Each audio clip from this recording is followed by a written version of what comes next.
So today we are talking to Mr. Amit Dutta, who is the managing director of Blade India. Now, Blade India is very special. They are into urban air mobility, which is very rare in a country like India. So, welcome to the show, sir. Let's start with the first question. How did this idea come about, urban air mobility, to you for India? So the idea actually came by seeing where it could be used. I was in New York on holiday and traveling from Manhattan to the airport, right, and stuck in a 2.5 hour jam. And I suddenly see this, bird hovering ahead, and I was curious, and the cab driver mentioned this is a new service, right, which does from Manhattan to the airport. I said, wow, this looks great. I actually stopped the cab. I went back and made an introduction to Blade, and that's how the journey started in August 2018, right? And I think that sums up exactly where we see the opportunity, right? We are just in the process of launching in Bangalore, where Bangalore International Airport, who may be Electronic City, can take you up to 3 hours, and we ensure you book a by-the-seat service and gets you there in less than 15 minutes. So that epitomizes the opportunity all across India. So now you mentioned by the seat opportunity. So I would like to say this: hiring a chopper was already feasible. Now, how is Blade doing this differently? You see, what's happened in our country so far, you had choppers which were available for chartering the entire craft, right? And they were either for the Uber HNIs or for political rallies, where you hired the chopper for the day. Very expensive. What we are really offering is a service in short-haul mobility using a chopper where you book by the seat, and it's a digitally powered company. So you have an app, right? Another app, you book your seat for the route. So what we really are offering you is the option of booking one seat, right? And for a particular route. And unlike in a charter service where you have to pay the full cost, here you pay only for that seat. And as per our service policy, it doesn't really matter whether we've got one passenger or 6 passengers, we fly, right? So that's the convenience that you get, the convenience of the time productivity and the commitment that you're going to reach your destination, unless, of course, there are weather hazards or any other hazards.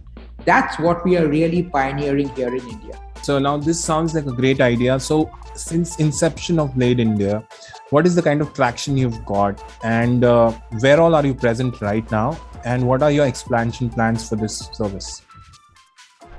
So, we chose as a launch market the sector of Maharashtra with Pune, Mumbai, right?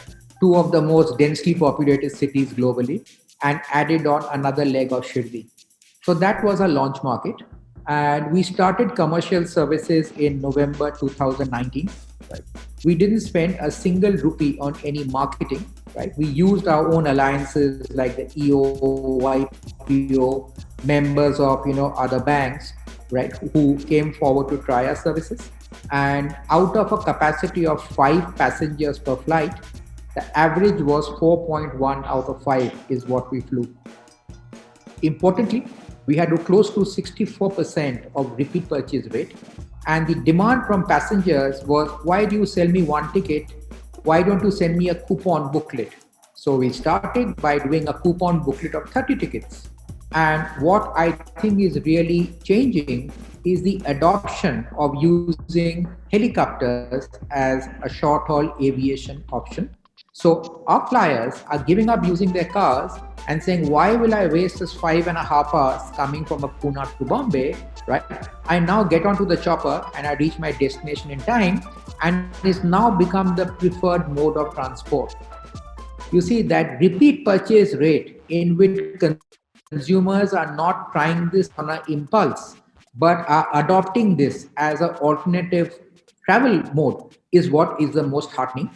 And based on this success, we are now expanding our footprint all across India. Unfortunately, we did COVID in between, which actually halted our expansion plans. But shortly now we start our launch in Karnataka, and we have very aggressive plans for a footprint across India and the Indian subcontinent. Great to hear that, sir. So now you spoke about COVID, disrupting your expansion plans. Now, COVID pandemic has disrupted a lot of sectors. How has this disrupted your sector, your business? Because I believe people who are traveling using your services would not be traveling right now anyway. So, while COVID's been, I would say is disrupted lives adversely across, for urban air mobility, COVID has actually been a huge game changer in consumers' attitude towards short-haul mobility. Let's take an example. Let's say in Bombay, you had a large part with working from home. A lot of our flyers have moved to maybe working out of Ambi Valley or wherever, right? Saying, I don't need to be in Bombay. But they keep in touch with the city by saying, I take the helicopter flight whenever I need to from my Ambi Valley to Bombay, right? More and more, in more the crowded, in the metros, you've got a large swathes of population which today are not living in the city center. They are choosing to live elsewhere. And now in that short haul, they said, I don't have to then drive my car down, and I can take the helicopter flight. The second is safety. I think suddenly, so people are very wary of taking a car and driving for 10 hours in a day. Let's take a consumer, a flyer in Pune, who then would have to come, spend 5 hours to Bombay and back. And rather, say, okay, I'm going to take the chopper, go and 37 minutes to come back, less cost. So heightened concerns, safety, hygiene, helped immensely in the preferencing. Challenge for us is actually getting adoption, right? Because the service has always been there, but how do you get the fence sitters to come over? And in that way, COVID actually has very positively impacted the attitude towards saying, should I try out the helicopter service, right? As well as what I said earlier, the part about, now I don't live in the city, I'm in a suburb, right? But now I know I can come across any point of time. Like I gave an example of Ambi Valley. I understand Ambi Valley was practically full, but all those families needed to come to Mumbai, right? Maybe once a week or so. So that just, amplifies, I think, the positive impact on our business. Great. So, sir, now tell us about the trends that you're seeing since the inception of Blade India till now. I mean, we have the pandemic in the middle, but there are certain trends that we have also been seeing with luxury cars, where people are actually splurging on luxury cars because everybody's home, and if people want their own, if they are going to travel with their family to a local destination, they would probably go in a luxury vehicle. So are you seeing any sort of trends there? And then particularly with urban air mobility, what about medical tourism there? Our flyers are increasingly aware that safety and hygiene is very important. So as I said, they feel that if I'm traveling out of a city, I'm doing it, in a helicopter where the checks are very, very stringent, rather than taking a car, right? Maybe staying over in the hotel, right? On that. So that people are far more aware. So which means they're even willing to pay a premium for a service they would not have done before. That's very clean, right? And they are not willing to compromise. I think the second is what we have seen, that while by the seat services were impacted because of the lockdown, right? But suddenly there was a huge threefold demand in charters. People wanted to take a holiday from Bombay to Ambi Valley and said, I'll charter the entire craft. People wanted to move families from point A to point B. So we had a 300% increase in requests for charters. Now that's not a normal core business, but we did have a huge increase in charters. The other one, obviously, given what happened in the pandemic, is there was this massive increase in for medical evacuation, right? And saying that, I've got passengers in distress and you need to move them from point A to point B. Obviously, there are only very select craft you can use to do that. But as you said, one of the things that we are looking at in expanding is, apart from, business travelers, those who are coming from the airport, or leisure travelers, or even those going for religious pilgrimages, there's a huge opportunity in medical evacuation, right? Today in India, you have 23% of trauma, right, associated with not being able to reaching the hospital in time. Now, at Blade India, right, and I represent Hans Ventures, right, is we have an investee company which is My Healthcare, and they've got over 21 million patients and over 60 hospital relationships. And we would like to partner them in offering medical evacuation services for the captive base of patients. We believe that is a very, very large opportunity in India, given the fact that our roads are always so crowded and that golden hour is always important. That is a huge opportunity. Absolutely, sir. Sir, now I wanted to ask a question about the cost involved for a user, because when we are talking about flying, so how is it cost effective compared to taking a normal flight? How does that work? Now, when you are saying that is it cost effective, right, on that, the question always is, what am I paying for and what am I gaining, right? So let's take an example of a flyer who would normally have come from Pune, let's say an SME, driven down his car from Pune to Bombay, leaves at 7 o'clock in the morning, reaches South Mumbai at say 12:30, finishes his work. He has 3.5 hours. 4:30, gets back into the car and is back home at 9:30 at night. Tough day, about 10-11 hours of drive. What do we offer? We say, okay, leave your house at 9 o'clock in the morning. You're there in the helipad at 9:50. We take off at 9:30. At 10:10, you are there in Mahalakshmi and you can start your meetings. Our passengers have time to even have a cup of coffee before they go for the first meeting.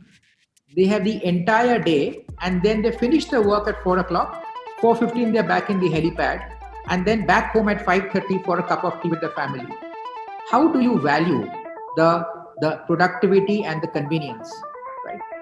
And that's why I said, what the benefit is also for this class of customers, the benefit of time and productivity, right? Road travel brings its own anxiety, right? Whether reach in time or not. This value and this luxury that we open up, the luxury of time to this class, I think in terms of is very, very significant. How much are we currently charging? We charge roughly 14,000 rupees for a one-way fare from a Pune to a Mumbai on that. At 14,000 rupees compared to the productivity of time, a fairly large group of customers feel, yeah, this is money well spent.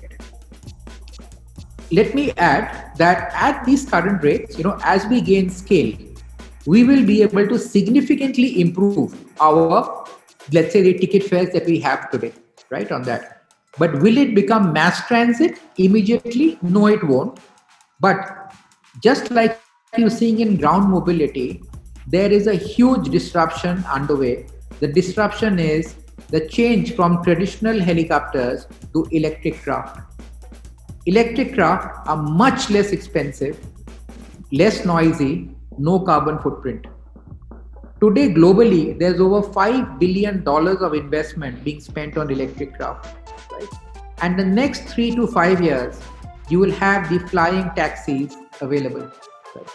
What that will do, we believe that the fares may be 30 to 40% of what it will be today. Right? And at that level of, let's say, fares, it truly becomes a mass transit option. The reason why I said mass transit is, you really, for an average consumer, you look at the state of our roads. Right? Last 10 years, we've added 33% to our road network. The number of car registrations has gone up by 300%. Right? The density of cars in India, you said we are sparsely populated, 22 cars per 1,000. The US has 950 cars per 1,000. Where will you drive your car? The only way to go is up. Right? And that's why we believe that with the advent of electric craft, it will truly be a more mass transit, right, up in the sky. So the opportunity is not just maybe a Pune and Bombay. Let's say within Pune, we could have 6 or 7 takeoff heliports where you are covering a journey which will take an hour in maybe 3 or 4 minutes. So it's really short distance transit. That's the big opportunity. Unlike in the US, that density, that problem is only maybe in a San Francisco or in a New York. In India, that problem is there in maybe 65, 70 towns. I mean, if you look at the top 65 towns in India, their combined population is over 165 million. Right? That is where the huge opportunity is across the pan-Indian continent. These are, you've hit the nail on the head.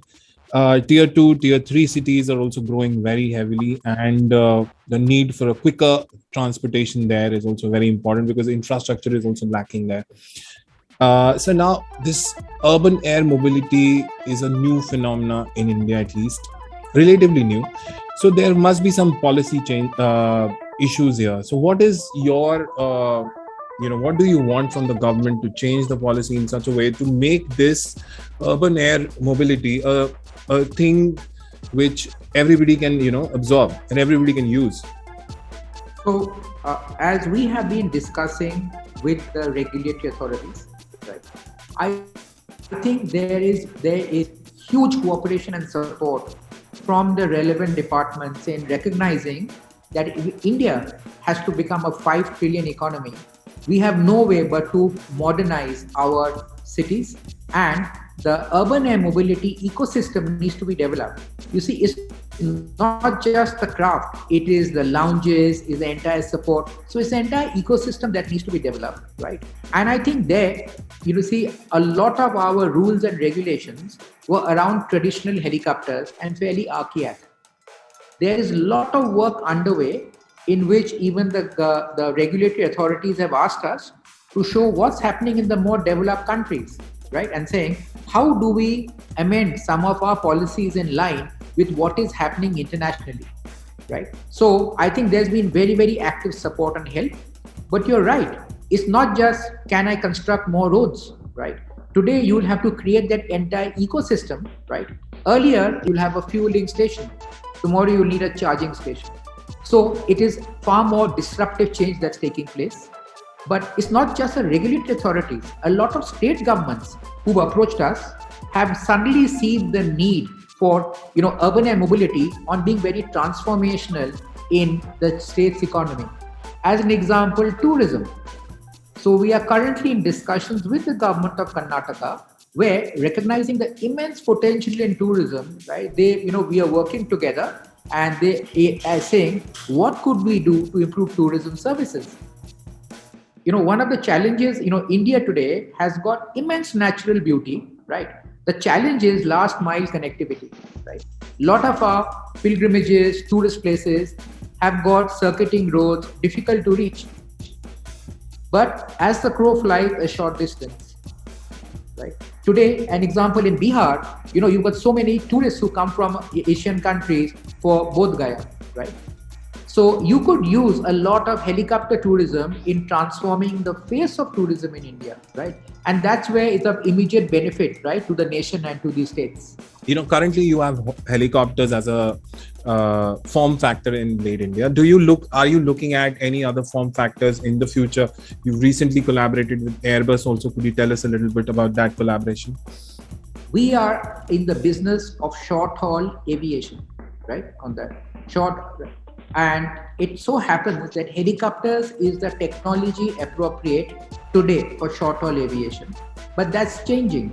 As I said, there's huge development happening in electric craft. And as that happens, it makes short haul aviation, right, acceptable to a much larger base of population, right? And we are working today with our joint venture partner, Blade US.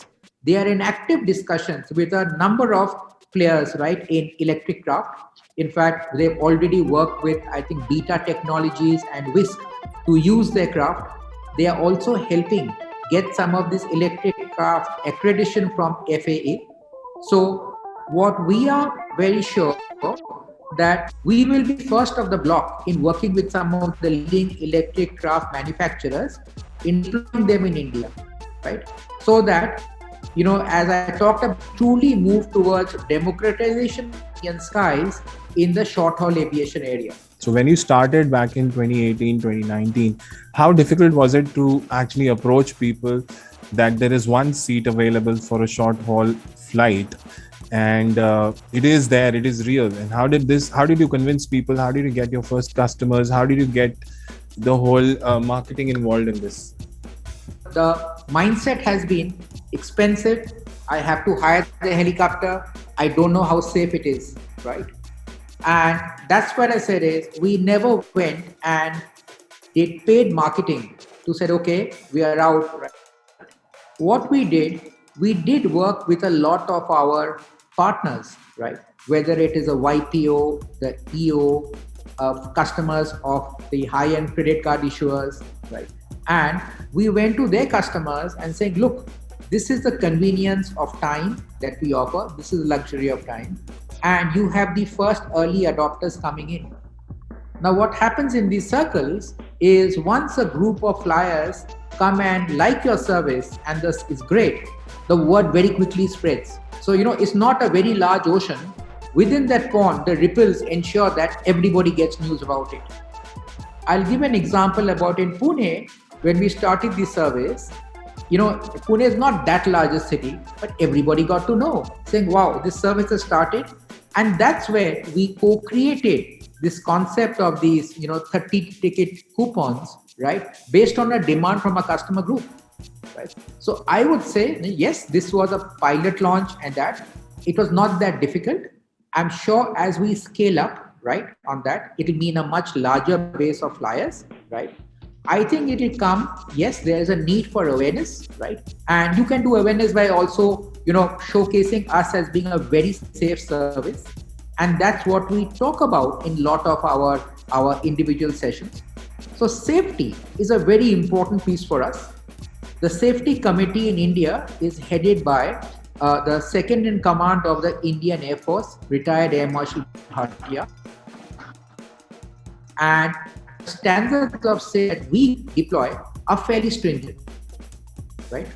And assures people that, the standards we follow, right, all that are extremely safe. Important to also create awareness. So we've done a few events, like, when the U2 concert happened in December 19, we partnered with them and we flew, I think, 15 or 16 sorties from Mahalakshmi to the U2 venue, right? And a 2.5 hour drive became a 15-minute helicopter journey. That created a huge flutter, right, on how Blade was, creating an experience in this journey. We did it a few months ago, the drag race at Ambi Valley with all the luxury cars. So these are some of the, if I may say, awareness building attempts we've also done in creating the more brand image of our Blade. But at a very fundamental level, it's our flyers. We depend on them to go and spread the word, because we are really not selling something at the bottom of the pyramid. As long as we've got delighted flyers and they rate us very high, we know that we will get more and more customers coming.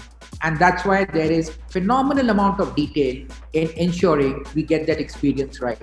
Great. So now we've spoken about a lot of things. We've covered all bases, medical tourism, medical transport, also tourism in general, expanding to other cities. Now, having spoken about all this, my last question to you is, what is your future plan for Blade India in the short term? I'm not talking about the long term because we are dealing with the pandemic, but say 6 to 12 months, what's your plan? We are fairly confident that, by October, in any case, we resume our services in Maharashtra after the monsoons.